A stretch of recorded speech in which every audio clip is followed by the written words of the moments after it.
పెద్దపల్లి జిల్లా గోదావరికని రామగుండం కార్పొరేషన్ పరిధిలో నిత్యం జరుగుతున్న రోడ్డు ప్రమాదాల నివారణకై రోడ్డు సేఫ్టీ అథారిటీ మరియు అధికారులు వెంటనే చర్యలు తీసుకోవాలని, అదేవిధంగా కనీసం ఇంజనీరింగ్ ప్రమాణాలు పాటించకుండా సైన్స్ బోర్డు ఏర్పాటు చేయకుండా నిర్లక్ష్యంగా వ్యవహరిస్తున్న టౌన్ ప్లానింగ్ అధికారులు మరియు మున్సిపల్ ఇంజనీరింగ్ విభాగ అధికారులు వెంటనే కళ్ళు తెరవాలని బీజేపీ ఎస్సీ మోర్చా రాష్ట్ర ఉపాధ్యక్షులు కాజిపేట శివాజీ ఆధ్వర్యంలో ఇటీవల ఎక్కువ ప్రమాదాలు సంభవిస్తున్నటువంటి ఇందిరానగర్, గౌతమి నగర్ ప్రమాద స్థలాలను బీజేపీ శ్రేణులు సందర్శించడం జరిగిందని, అదేవిధంగా మాస్టర్ ప్లాన్లో 60 ఫీట్ల రోడ్ అని చెబుతున్న గౌతమ్ నగర్ వెళ్లే రహదారిని బీజేపీ నాయకులు స్వయంగా కొల్చి టౌన్ ప్లానింగ్ అధికారులకు ప్రమాదం స్థలం నుండి ఫోన్ ద్వారా ఫిర్యాదు చేశారు. ఈ సందర్భంగా కాసిపేట శివగారు మాట్లాడుతూ ఈ కార్యక్రమంలో బీజేపీ నాయకులు, మండల నాయకులు, కార్యకర్తలు, వివిధ భాగాల అధ్యక్షులు తదితరులు పాల్గొన్నారు.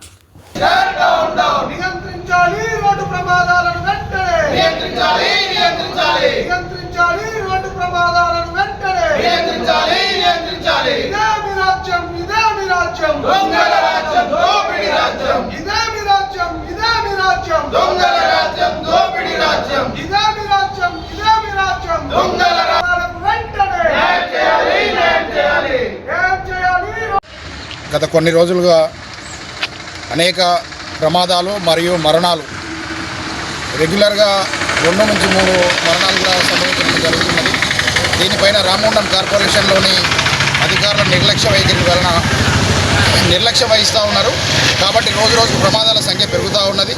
ఈ ప్రమాదాలను నివారించాలని మొన్న జరిగిన ఇందిరానగర్లో జరిగిన ప్రమాద స్థలిని, అదేవిధంగా గౌతమ్ నగర్లో జరిగిన ప్రమాద స్థలిని భారతీయ జనతా పార్టీ రామగుండం శాఖ తరఫున ఇక్కడ ఉన్న నాయకులం అందరం దాన్ని పరిశీలించడం జరిగింది. అదేవిధంగా ఈ జరుగుతున్న ప్రమాదాలను వెంటనే రోడ్ సేఫ్టీ అధికారులు, రామగుండం కార్పొరేషన్లోని అధికారులు సమిష్టిగా ప్లాన్ చేసి ఈ ప్రమాద నివారణకు 10 రోజులలో సమస్య పరిష్కరించకపోతే రాబోయే రోజులలో రామగుండం నియోజకవర్గంలోని భారతీయ జనతా పార్టీ శ్రేణులందరము రామగుండం కార్పొరేషన్ను ముట్టడించడానికి ప్లాన్ చేసుకున్నాము.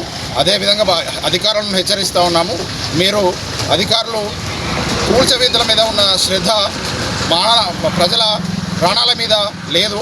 కాబట్టి మీరు జాగ్రత్తగా ఈ రామగుండం కార్పొరేషన్లోని ఏ అయితే ప్రమాద స్థలాలు ఉన్నాయో వాటిని సందర్శించి 10 రోజులలో వాటికి సంబంధించిన సేఫ్టీ ప్రికాషన్స్ అన్నీ తీసుకోవాలని కోరుతాము.